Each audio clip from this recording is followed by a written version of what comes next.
Hello everyone, Radhe Radhe. কেমন আছো তোমরা সবাই? আশা করছি ভালো আছো, আমিও খুব ভালো আছি। তো নতুন আর একটা গেট রেডি উইথ মি নিয়ে চলে এসেছি ফরে বিয়ে বাড়ি।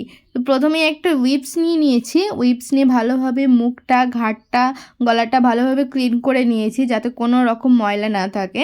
তার আগে বলে রাখি, আমি আজ সারাদিন ছিলাম আমার ওই বাড়িতে, মানে বাবার বাড়িতে। একটু আগে এসেছি শ্বশুর বাড়ি, কারণ আমার একটা বান্ধবীর বিয়ে, সেই বান্ধবীর বিয়েতে যাব বলে। সকাল থেকে আমার মনেই ছিল না যে আজকে বিয়ে আছে, তাই আমি এই সন্ধ্যের সময় এসে রেডি হতে বসে গিয়েছি। সকালবেলায় ওখান থেকে যখন ভিডিও কল করে, মানে বিয়ে বাড়ি থেকে যখন ভিডিও কল করে, তখন আমি বুঝলাম যে ও আজকে আমার সেই বান্ধবীর বিয়ে, যাকে আমি বর বলে রাখতাম।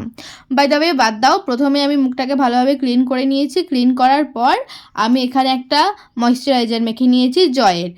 এর আগে আমি সবার ফার্স্ট যে কাজটা করেছিলাম সেটা হচ্ছে আমার চুলটা কার্ল করে নিয়েছিলাম, কারণ আমি প্রথমেই একটু ভেবে রেখেছিলাম যে আজকে আমি কী রকম লুক দেব না দেব সেটা। তো তারপর আমি একটা ফাউন্ডেশন নিয়ে নিয়েছি, যেটা ছিল মেবলিনের সুপারস্টে। আর আমার সেট ওয়াইজ সেট নাম্বার কত ছিল সেটা আমার মনে নেই। আর একটা ব্লেন্ডার আমি আগে থেকেই ভিজিয়ে রেখেছিলাম। তো ভিজিয়ে সমস্ত জল বার করে একটা তোয়ালেতে মুছে আমি ব্লেন্ডারটা দিয়ে ভালোভাবে ব্লেন্ড করে নিচ্ছিলাম। যেহেতু আমার ফোন দেখে করতে একটু অসুবিধা হচ্ছিল, সেই জন্য পাশেই আমার ড্রেসিং টেবিলের আয়না ছিল, সেই আয়না দেখে দেখে আমি ব্লেন্ড করছিলাম।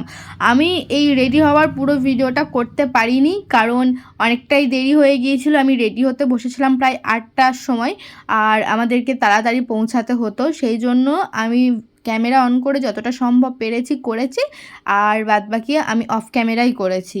খুব একটা মেকআপ করেছিলাম তাও নয়, ফাউন্ডেশনটা অ্যাপ্লাই করে জাস্ট একটা ব্রাউন আইশ্যাডো অ্যাপ্লাই করেছিলাম। দেন আমি একটা কাজল অ্যাপ্লাই করেছিলাম, দিয়ে ওটাকে স্মাচ করে নিয়েছিলাম। হালকা একটু লিপস্টিক দিয়েছিলাম, একটা টিপ পরেছিলাম। আর আমি যেভাবে লুকটা সেট করেছিলাম সেটা।